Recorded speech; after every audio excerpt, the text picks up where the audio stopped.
This is a Hâck The Hague podcast. On this episode, tips to prevent getting hacked. All right. Hello, this is Harvey from NFIR, the Dutch cybersecurity company. We're specialists in pen testing, security monitoring, digital forensics, and incident response. And today in this podcast, we're taking you through a couple of questions. Why are people or organizations being hacked? What are the consequences if you get hacked? And what can people and organizations do to prevent them from being hacked?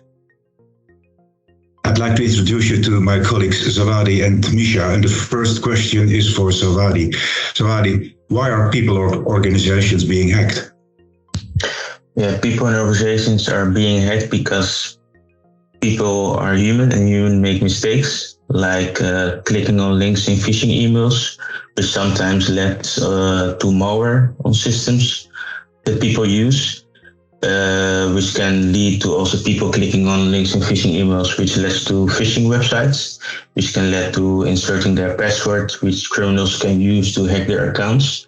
And sometimes people use the same password for different accounts, or like their social media accounts, which the attacker can use to log into multiple accounts, which also lets that people don't enable two-factor authentication on their account, which makes it easier for the criminals. And next to that, a lot of organizations are now working at home. And sometimes sysadmins open ports on the internet, which can be attacked by everyone on the internet 24/7, which sometimes leads to organization being hacked and being ransomware for a lot of money. All right. Thank you. So are people stupid or are the hackers so clever? People are not stupid. People are humans and humans make mistakes, and criminals use these mistakes to hack people and mislead them to do stuff they are not supposed to do, like clicking on links in phishing emails.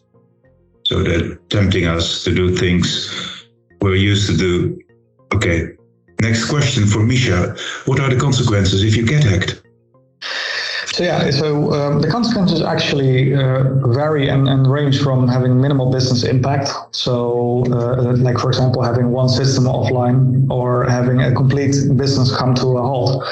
And oftentimes when we have incident response, when we perform an incident response, we often see companies completely being down due to, for example, lack of network segmentation or lack of system administrators that are actually able to do something, because it is already after the fact that they, for example, got ransomed. And well, it can take from weeks, sometimes months, to recover from such an attack in order to be actually able to start normal business operations and actually proceed with what you were doing before you got hacked. So the impact of the hacks itself are getting bigger. Actually, due to COVID being around for a time already, you see a lot of people working from home and being dependent on the infrastructure of those companies. And if they go out of service, you have a big problem, because not only you cannot mobilize people because you cannot bring them physically together, but also every aspect right now is built upon infrastructure which is brought up online very fast without sometimes taking security into consideration. And because of that, we have a lot of companies right now who are not very well protected, which is going to lead up in the next couple of years to a lot of additional problems that could have been faced or would have been solved in the past if they would have taken a bit more time to introduce those systems on the internet. All right, thank you. It's a long answer, but there are a lot of consequences if you get hacked. So thank you for that. And then I have our last question for today. What can people and organizations do to prevent them from being hacked? So Adi, would you like to start? Yes, first out, for people that use email, I think a lot of people use emails, and look out for phishing mails and prepare for attack of being phished. So use a password manager, enable two-factor authentication, so you make it harder for criminals to get your password and get a second code which they can use to log into your account. And next to that, just update your software when it asks you to do it. do it immediately. Don't wait for it. Not after your vacation, not after a few months. Just immediately update the software, because software fixes issues people made in the software, which can lead to attacks. All right, Misha, can you add something about it? Otherwise, I have a last question for you. Yeah, well, in regards to, apart from having the user or the employee at this point, which Savadi pointed out really nicely, they can do a couple of things to protect themselves. It's also on part of the company to take some responsibilities in terms of adding technical and technical security features and protecting employees using solutions and actually monitoring those systems as well to ensure that if a system gets compromised, that you can act upon it.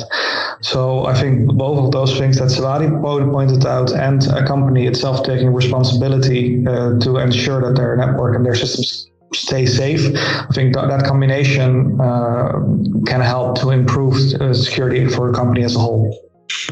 All right, last question. There's a lot to do about ransomware nowadays.